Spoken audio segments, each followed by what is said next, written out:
Welcome back to the show. As we've been discussing, Republicans have been relentless in their crusade to kill health care reform.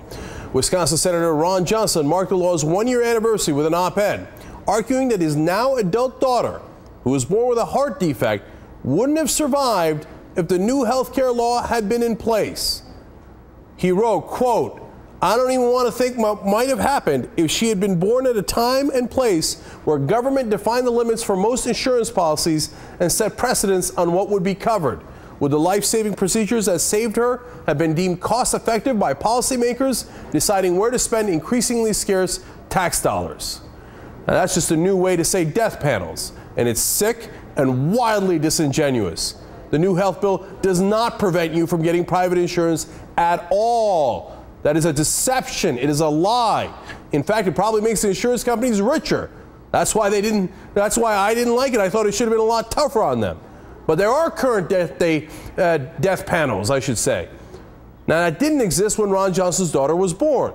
They are run by private insurance companies who tell you that your kid has a pre-existing condition and they will not cover her.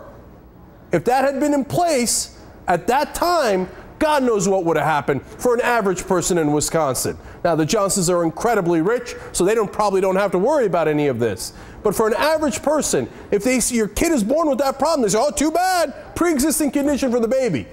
That's what this bill is fixing. Meanwhile, there are already plenty of examples of people whose lives have been saved by the new law. The White House released a video today of several phone calls President Obama has had with people who benefited from it.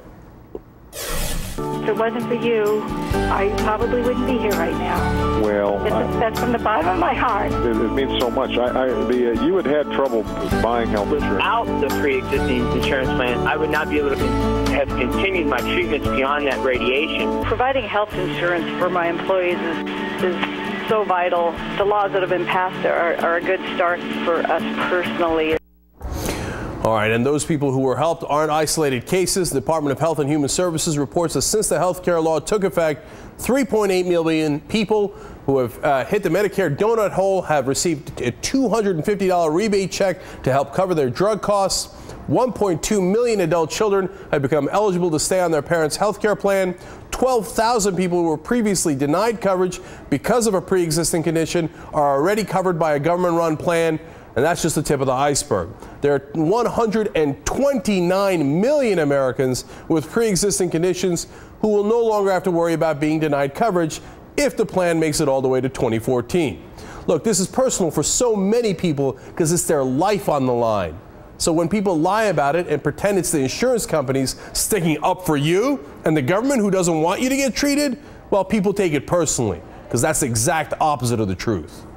Joining me now is Congresswoman Debbie Wasserman Schultz of Florida. Look, you know, the Ron Johnson thing made me sick. It made me sick. I mean, that's exactly what we're trying to prevent in this bill by saying, hey, you know what, if your kid has a pre-existing condition, they can't just throw them out in the street.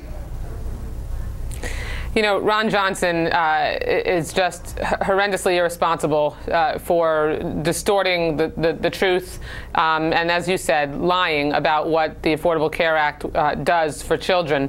If Ron Johnson's daughter was born today under the Affordable Care Act, Cenk, his daughter would be able to get coverage and not be dropped or denied coverage because of her pre-existing condition and would be covered all the way through her life. So it's just unbelievable to me. During the debate on health care reform, before the law was passed, they created this fabrication called the death panels, scared people into believing that somehow the government was going to be making health care decisions on who lives and who dies.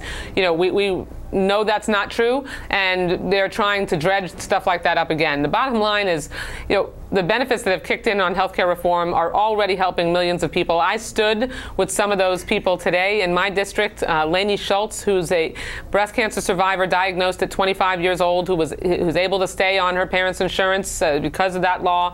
I stood with Patsy Cohen, this sweet 81-year-old little lady today, who literally before Healthcare reform was deciding whether to buy her medicine or whether her and her husband could pay their electric bill so they could have air conditioning. And we're from South Florida, so that's a big deal down here.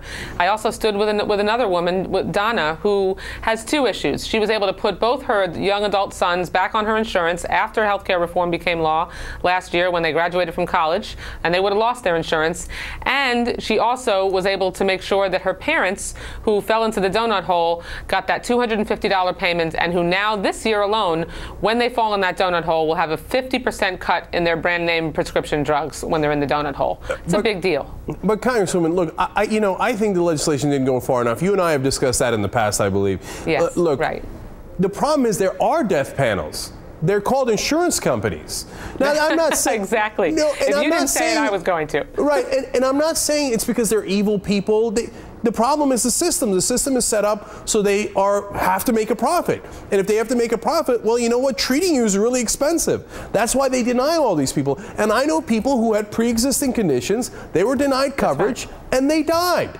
So, Cenk, as you know, I'm one of those people. I have a pre-existing condition. I'm a breast cancer survivor myself. I was diagnosed 3 years ago at 41, and thank God I caught it early, and I had health insurance, and I could afford my co-pays for mammograms, and I could get those. So I was able to detect my breast cancer early. But I have women stop me all the time in the grocery store, on the ball field, and they tell me that they skip those mammograms because they don't have health insurance, or because they can't afford the co-pays. And as a result, they're rolling the dice. And I mean, that's just crushing to me. There is a literally 98% cure rate when you detect breast cancer early. When you detect breast cancer at a late stage, the cure rate is only 27%. I mean, you're right. It is a matter of life or death. We're one job loss away when you have a pre-existing condition from being uninsurable, and that's unacceptable, and that's what healthcare reform did for Americans. And plus, you get trapped in your job because, God forbid, you should lose your insurance. Absolutely. You can't, because then you're playing with your life. All right, Representative Debbie Wasserman Schultz, thank you so much for joining us tonight. We appreciate it. Thank you, Cenk.